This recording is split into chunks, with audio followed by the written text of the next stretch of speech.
This clip is brought to you by SaveWithConrad.com.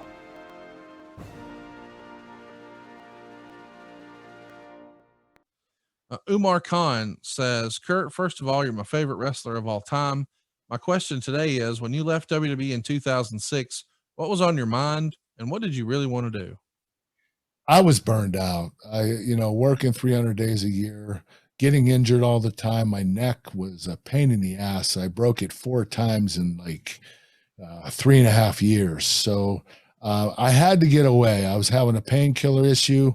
I had to take a break. I did for a few months, and I decided to work in TNA because the money was great and it was a reduced schedule. And I did what was best for my health. So I left the WWE. Unfortunately, I didn't want to leave, but I knew it was the right move for me. And I'm glad I did. TNA was a great option, and I had a lot of fun in that company, and Dixie Carter was really good to me. I think Dixie Carter doesn't necessarily get the appreciation she deserves. I feel like for whatever reason, so much of TNA is just looked at as, oh, LOL TNA.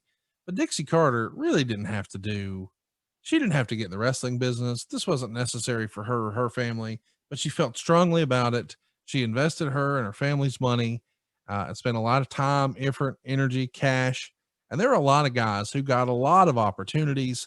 And I don't know that Dixie Carter necessarily gets the credit she's due. Would you agree with that? Yes, I thought she was a great boss. I had no problems with her. Sometimes, having a woman in charge is a lot better than a man because there's so much more understanding.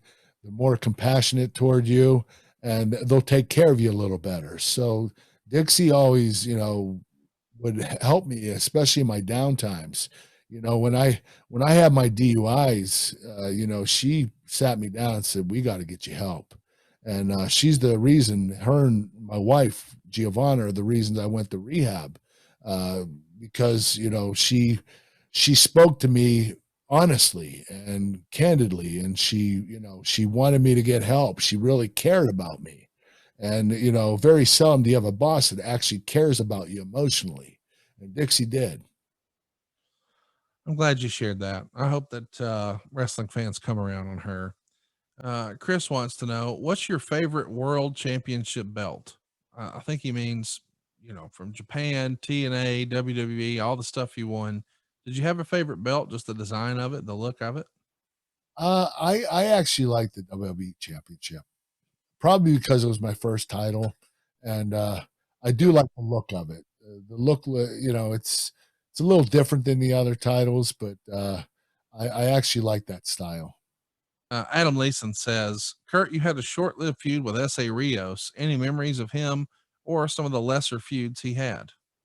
I don't remember a lot of SA. I did have a feud with him, and I thought he was extremely talented in the ring, a great lucha libre wrestler. I understand why the company hired him.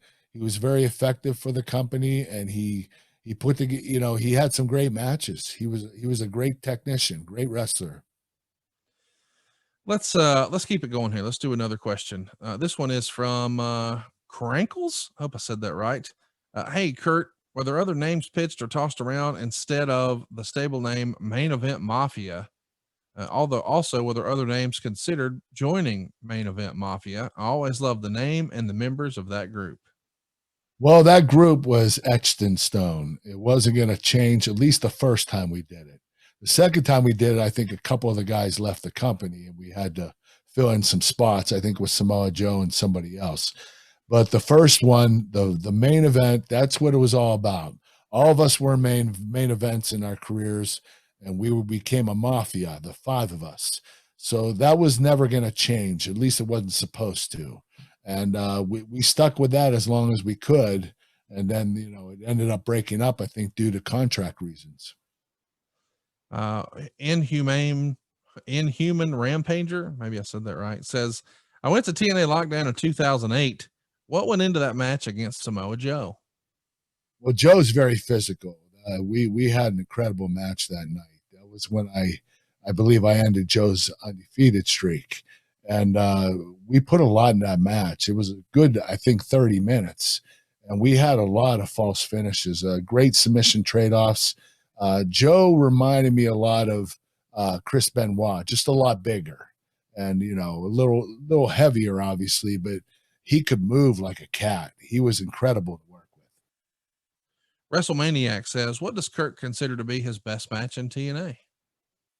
My best match in TNA is probably my match with Samoa Joe at Lockdown. Or the cage match I believe we had. I can't remember when that was. But Samoa Joe and I had great chemistry, and I really enjoyed working with him. He was very light on his feet, and he moved extremely well. He just had great assets to him. He's an incredible talent, especially for his size. You know, he's a big dude, and he's scary looking. He's very, I guess, imposing. But what a nice guy and a great wrestler in the ring. Hey, it's Conrad Thompson. Thanks for checking out the podcast here on YouTube. Be sure to hit the subscribe button and the notifications bell so you get a notice anytime we upload some new content.